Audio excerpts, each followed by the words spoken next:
नमस्कार। चलिए आज आध्यात्मिकता से जुड़े एक बहुत ही गहरे सवाल पर बात करते हैं। एक ऐसा सवाल जो शायद हम सबके मन में कभी न कभी जरूर आता है और इसका जवाब धर्म को देखने के हमारे नजरिए को हमेशा के लिए बदल सकता है। तो सवाल ये उठता है कि क्या देवी देवताओं, ग्रंथों और गुरुओं के प्रति जो हमारी भक्ति है, जो पूजा पाठ हम करते हैं, क्या सिर्फ इतना ही आत्मज्ञान पाने के लिए काफी है? ये एक ऐसा सवाल है जो हमारी धार्मिक मान्यताओं की एकदम जड़ तक जाता है। देखिए, ज्यादातर हम लोग यही मानते हैं ना कि पूजा पाठ करना, दया दान करना, यही सब तो धर्म का असली रास्ता है। और ये बातें अच्छी भी हैं, इसमें कोई शक नहीं। लेकिन सवाल ये है कि क्या कहानी बस यही खत्म हो जाती है? और बस यहीं पर एक बहुत जरूरी कॉन्सेप्ट सामने आता है, सम्यक दर्शन। इसका सीधा सा मतलब है सही नजरिया या सही विश्वास, और इसे आध्यात्मिक सफर की नींव माना जाता है।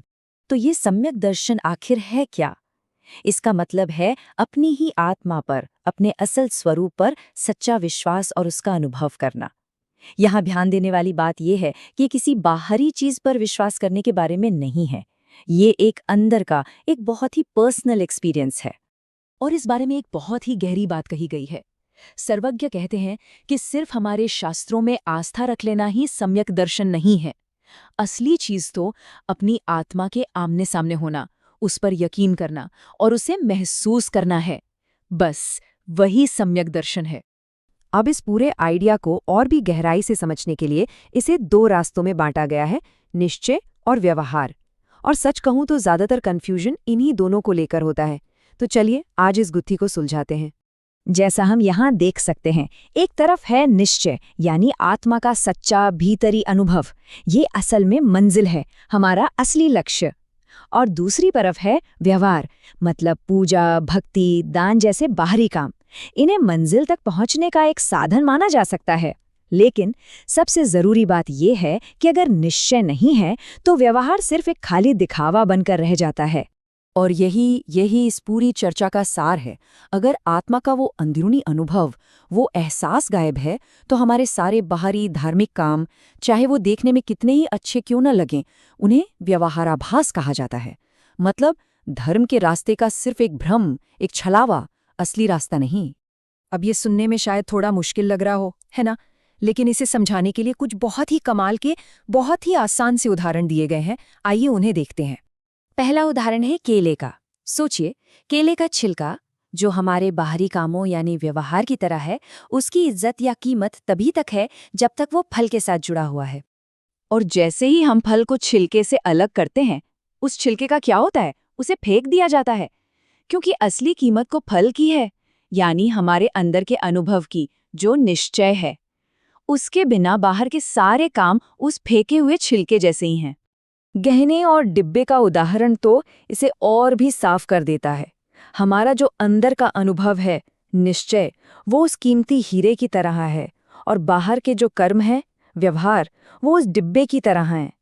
हीरे के बिना डिब्बे की कोई कीमत नहीं, पर हीरा तो डिब्बे के बिना भी अनमोल है। सारी वैल्यू तो उस हीरे की ही है। ठीक है, तो ये तो समझ आ गया कि अंदर का अनुभव, वो हीरा, बहुत जरूरी है। पर अब सवाल यह है कि उसे पाया कैसे जाए? इसका तरीका क्या है? इसका रास्ता है भेद ज्ञान।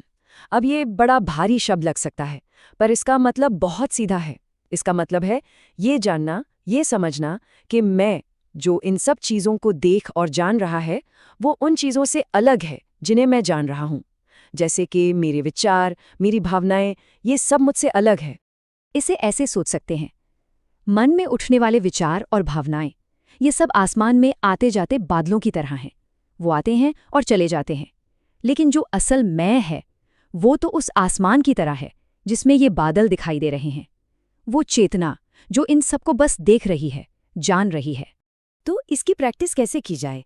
देखिए, पहला कदम है अपने विचारों और भावनाओं को बस एक गवाह की तरह देखना कि वो कैसे आते हैं और कैसे चले जाते हैं। फिर ये महसूस करना कि ये मुझसे अलग हैं, और फिर धीरे धीरे अपना फोकस, अपना ध्यान उस देखने वाले पर, उस स्थिर जानने वाले पर टिकाना जो इन सब के पीछे हमेशा से है। बस यही जो अंदरूनी बदलाव है, यही आत्मा का अनुभव है। तो अब तक हमने जो भी बात की, उसका निचोड़ क्या निकलता है? सवाल ये है कि हमारा असली फोकस, हमारा केंद्र क्या होना चाहिए, हमारी प्रायोरिटी क्या होनी चाहिए। यहाँ एक बात समझना बहुत जरूरी है। इसका मतलब ये बिल्कुल नहीं है कि बाहरी कामों को, पूजा पाठ को पूरी तरह से छोड़ दिया जाए, नहीं, बल्कि इसका मतलब ये है कि हम जो भी करें उसकी जड़ आत्मा के उस भीतरी अनुभव में होनी चाहिए। इसको समझाने के लिए शादी का एक बहुत ही मजेदार उदाहरण है। सोचिए, एक शादी में हजारों बाराती आ जाएं, खूब धूम धड़ाका हो, लेकिन अगर दूल्हा दुल्हन ही ना हो तो सब बेकार है ना? ठीक इसी तरह आत्मा का अनुभव दूल्हा दुल्हन की तरह है, और बाकी सारे पूजा पाठ, नियम, व्रत वो सब बारातियों जैसे हैं। असली महत्व तो दूल्हा दुल्हन का ही है। और अब एक आखिरी और शायद सबसे गहरी बात पर गौर करते हैं। हमारी जो चेतना है वो अपने घर को भी जानती है और पड़ोसी के घर को भी। ज्ञान के लेवल पर कोई फर्क नहीं है, लेकिन जो अपनेपन का भाव है, जो पहचान का वजन है, वो सिर्फ और सिर्फ अपने घर पर होता है, पड़ोसी के घर पर नहीं। तो आखिर में सवाल बस यही है जो हम सबको खुद से पूछना है। हमारी पहचान का असली वजन कहाँ है? क्या ये उन चीज़ों पर है जिनका हम अनुभव कर रहे हैं, जैसे हमारे विचार, हमारी भावनाएं, ये दुनिया? या फिर ये उस पर है जो इन सब का अनुभव कर रहा है, यानी वो भीतर का हमेशा रहने वाला ज्ञाता? इस सवाल का जवाब ही सम्यक दर्शन का सार है।